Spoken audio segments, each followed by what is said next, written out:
everybody? Thanks for watching. I get a lot of questions about the solution. What is the solution for African Americans? What should we do in America to get out of poverty, to change our situation in the Black community? What should we do as a people to unite? So I get a lot of questions about unity, and the whole thing is this.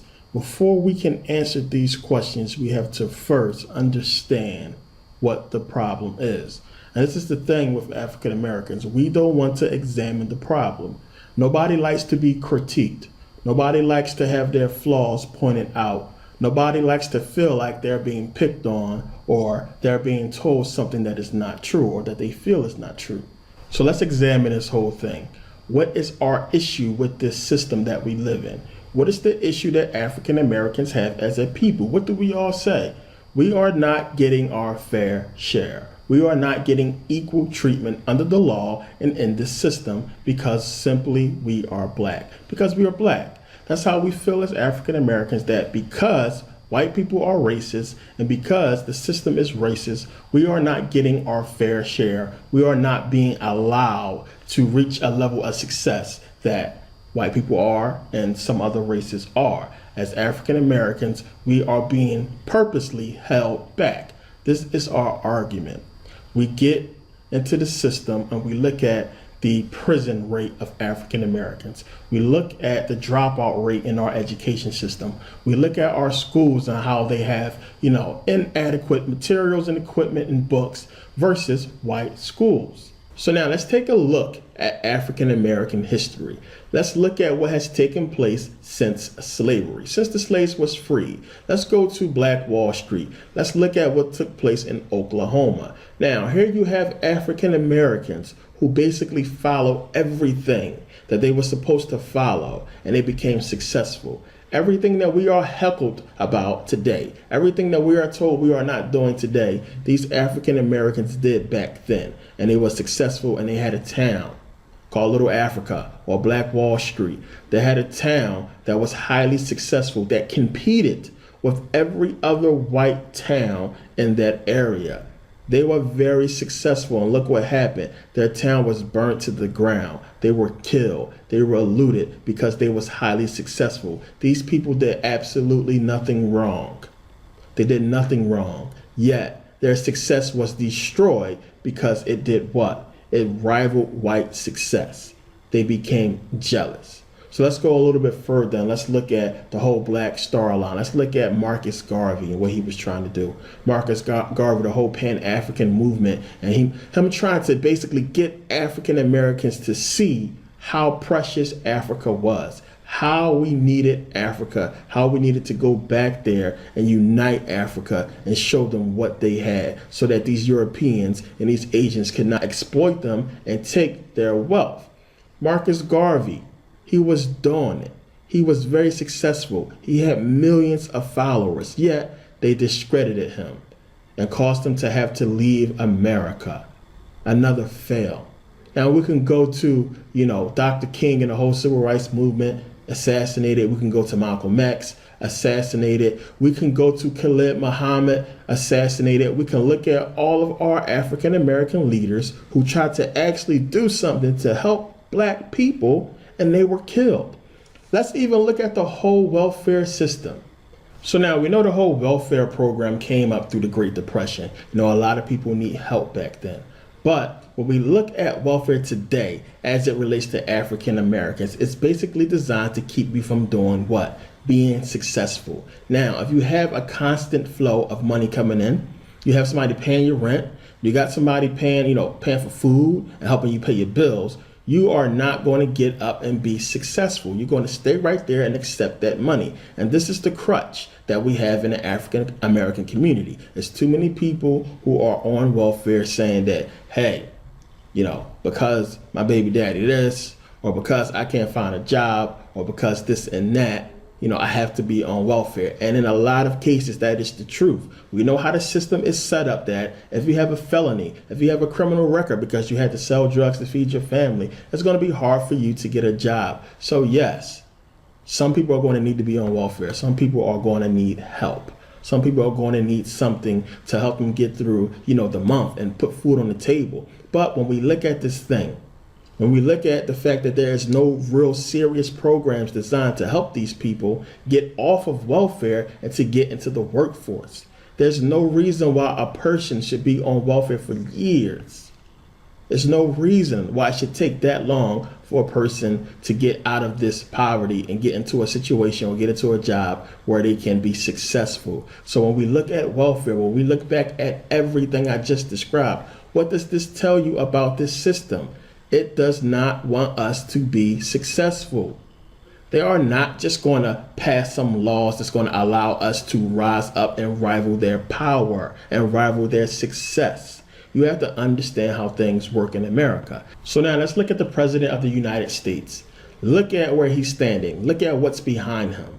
That is called a faggot. That's where the word faggot derives from. A bundle of sticks. It's on your dime as well. That is the symbol for fascism. What is fascism? It is when corporations basically control government. This is why government can have lobbyists. This is what you need to understand about America as African Americans, that if you are not wealthy, you cannot control these politicians to make laws that's going to help you as a people. Now, since these white people and since these Asians and since other races have wealth, since we only have 7% of the businesses in America, of course, we don't have the wealth and the power to basically buy these lobbyists and to get them into Congress and basically get them to pass laws that's going to help African Americans. 7% of all of the businesses in America belong to African Americans. That's a small amount of money. That is nothing compared to the buying power that they have. And they use their money wisely. What do we use our money on? We spend, as the numbers calculate today, $1.1 trillion a year. $1.1 trillion in 2014, 2015, African Americans spend on what?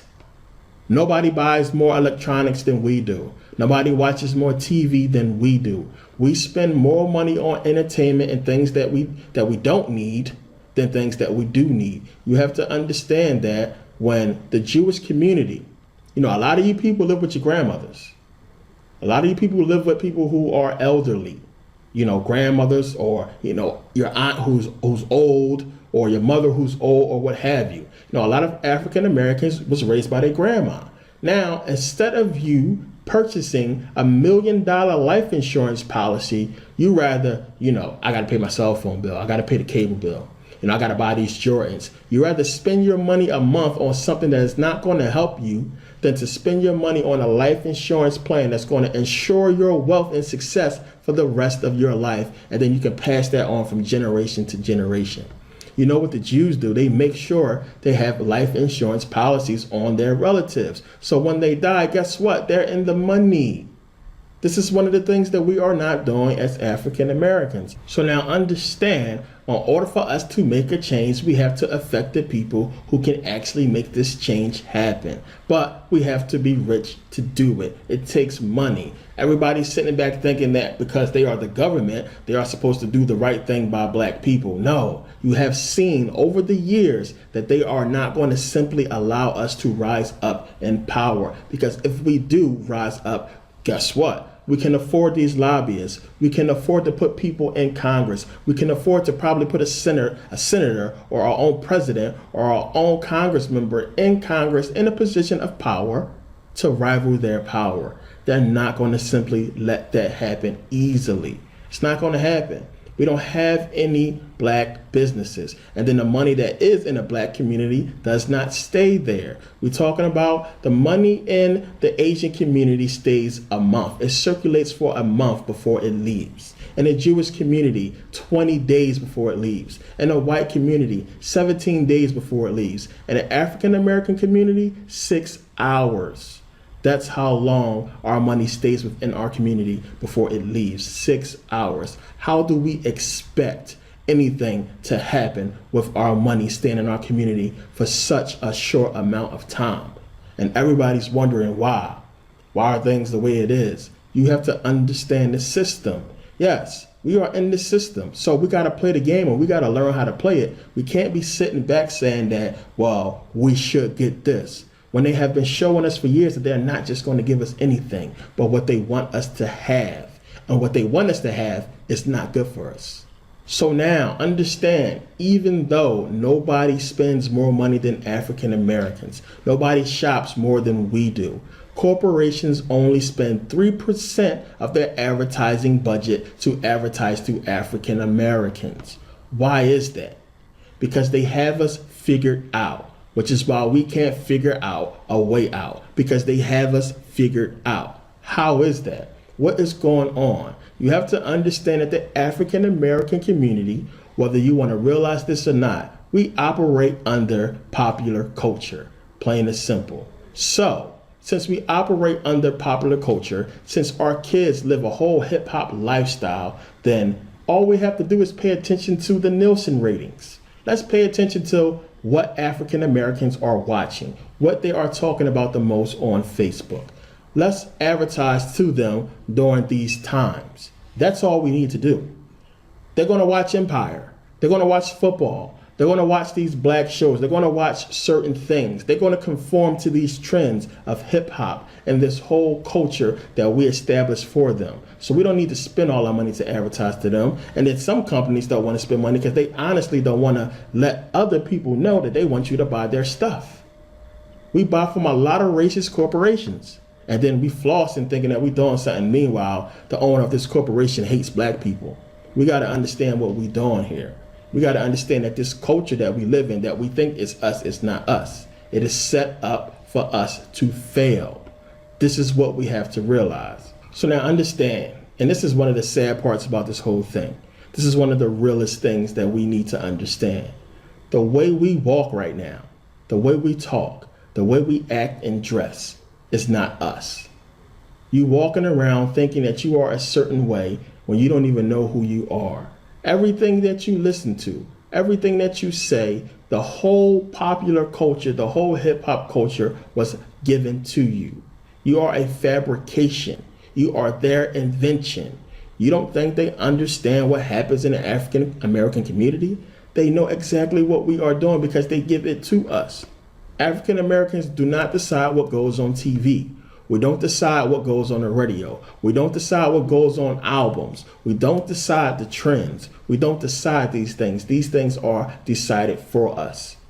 You do them because you are following somebody else, period. You are copying. You don't even know who you are and you're trying to figure out what the problem is. You are the problem. You don't even know who you are. You are a made up person that they put together. They fabricated you. Plain and simple. Why are women twerking today? Because they seen it on TV. They seen it on Facebook. That's why so many women are doing it, because other people did it. Why do guys want to be rappers? Because they think it's going to get them everything they want in life. They think it's going to get them that woman who's twerking. They think it's going to get them that nice car. Everything that you are trying to accomplish, not all black people, but most of us, we have seen it somewhere. It's not even us. It's not what we really want. We want to be successful, but we're going about it in ways that it's not us. So when I say to you, they are not going to simply allow us to rise up and rival their power. Well, how are they going to stop us? That's how they're going to stop us. They're going to give you empire. They're going to give you crack cocaine. They're going to give you all these things that's going to distract you and keep you from mentally thinking about success and only thinking about what? Being popular and being cool. That's what it's all about. It's the great deception, the great distraction, and we've fallen for it. Plain and simple. We are not in a position of power to ask for anything. How can we listen to music that's talking about shooting a nigga in the head, that's talking about killing each other? How can we listen to music that's calling our women all kinds of names, that's talking about destroying the African American community, and then walk outside with signs that says Black Lives Matter? They laughing at us. They think we are a joke. I don't think that they know what we talk about, what we say, what we watch, and what we do. Of course they know. They understand it all. We got to wake up and see what's going on. They're not just going to let us be successful. We got to fight for it. There's a lot of stuff we have to do. We have to sacrifice for that. They're not just going to hand it to us because we black or because it's the right thing to do. When has that happened?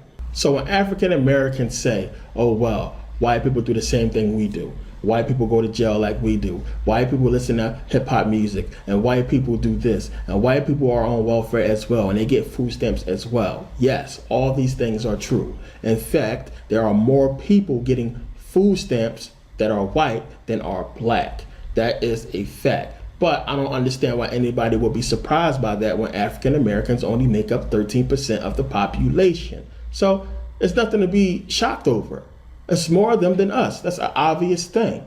But you can't sit there and say that, well, white people do it too, as if the system is fair, as if we are getting equal treatment under the law, as if white people are being shot in the street just like black people are. It's not a fair system, obviously.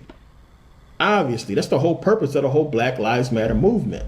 Because if the system was fair and all lives matter, we wouldn't be getting the raw end of the deal. But as I said in my previous video, we can't alienate our allies. There are a lot of white people who are on our side, who understand the movement, who are willing to carry that sign that says Black Lives Matter because they understand. But we can't sit here and pretend like the system is fair and it is equal when it is clearly not equal. So understand, how are they going to keep us from being successful? And when you look at these things that are in place, you have to realize, and I brought this up in a previous video, you have to realize that they are not going to let us have anything that's going to let us rise as a people. So we have to pay attention to the things that they let us keep. And when you look at hip hop and look at what's said and what's going on, it is not something that we should be dealing with right now. We can have hip hop music that's not so violent, that's not bringing our people down and oppressing our people. We are oppressing ourselves with this music. If you honestly don't believe that hip hop music is the cause of a lot of the violence in the African American community, you are being delusional.